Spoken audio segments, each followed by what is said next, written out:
Nous, députés provinciaux majoritaires de l'Assemblée provinciale du Congo central, ayant officiellement reçu les invitations de notre bureau pour une séance plénière de ce lundi 15 juin 2026 pour statuer sur l'examen et l'adoption de l'édit portant découpage administratif de la ville sainte de Nkamba. Étant tous dans la salle de plénière, grande est notre surprise de constater l'absence de notre président et son vice, les honorables Mantezolo Dianteza Papi et Salambi Ngabakita Joseph.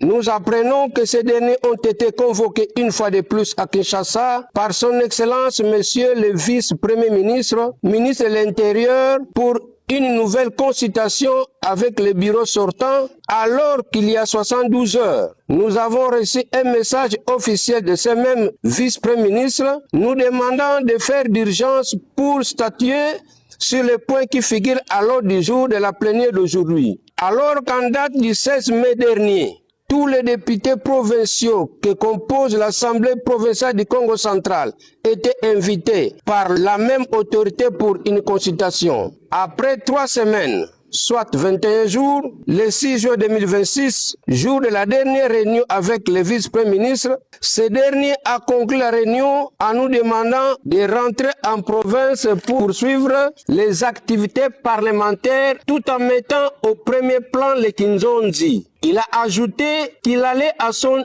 niveau réunir les mains noires qui dérangent la province afin de la laisser en paix. Tout ceci en attendant que la Cour constitutionnelle nous réserve une suite rapide à l'interprétation de son arrêt. Il a même promis de descendre à Matadi en cas de persistance de ces malentendus. D'où notre surprise d'apprendre qu'il y a d'autres consultations pour lesquelles notre bureau est invité à Kinshasa. De ce qui précède, nous déclarons ce qui suit. 1. Que son Excellence, Monsieur le Vice-Premier ministre de l'Intérieur, évite d'être influencé par l'honorable Pierre Kabango Nsalambi, qui profite de la position de son suppléant Jean-Marc Nzeïdio Kalukombo, conseiller du vice-premier ministre en charge de la territoriale. Pour preuve, avant la convocation des honorables, en date du 16 mai, l'honorable Pierre Kabango avait adressé une note technique avec recommandations précises au vice-premier ministre, laquelle note avait servi de soubassement au premier vice-premier ministre pour nous convoquer à Kinshasa. Comme si cela ne suffisait pas, le même honorable député a déposé un mémo, suivi d'une sortie médiatique sur Top Congo, qui vient de nouveau servir de soubassement au vice-premier ministre pour inviter à Kinshasa l'honorable président Mantezolo Dianteza Papi, accompagné des honorables 1. Salambi Ngabakita Joseph, 2.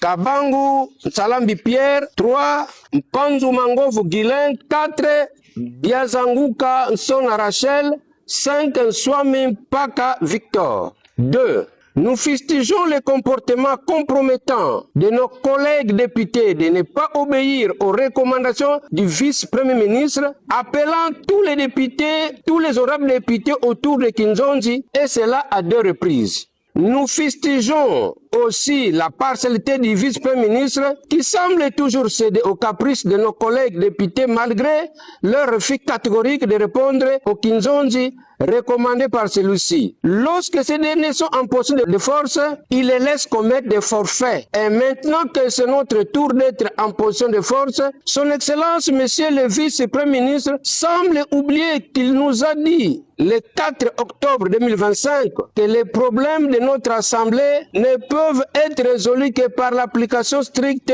des dispositions du règlement intérieur de notre Assemblée provinciale et des autres lois qui régissent la République. 4. Que le main noir se retire sans délai de la province pour permettre à celle-ci de se développer conformément à la vision du chef de l'État. 5. Nous fustigeons l'interprétation de l'arrêt R-Cons 26-29 de la Cour constitutionnelle en dehors de celle-ci et demandons au même moment l'exécution du dit arrêt et c'est conformément à l'article 168 de la Constitution qui dispose: les arrêts de la Cour constitutionnelle ne sont susceptibles d'aucun recours et sont immédiatement exécutoires. Ils sont obligatoires et s'imposent à tous les pouvoirs publics, administratifs, judiciaires et civils. En définitive, étant donné que les consultations ont été entamées avec les 40 députés, la poursuite de celles-ci ne peut pas revenir aux seuls 6 députés cités dans les messages officiels du vice-premier ministre numéro 25/CAB/VPM/ministre intérieur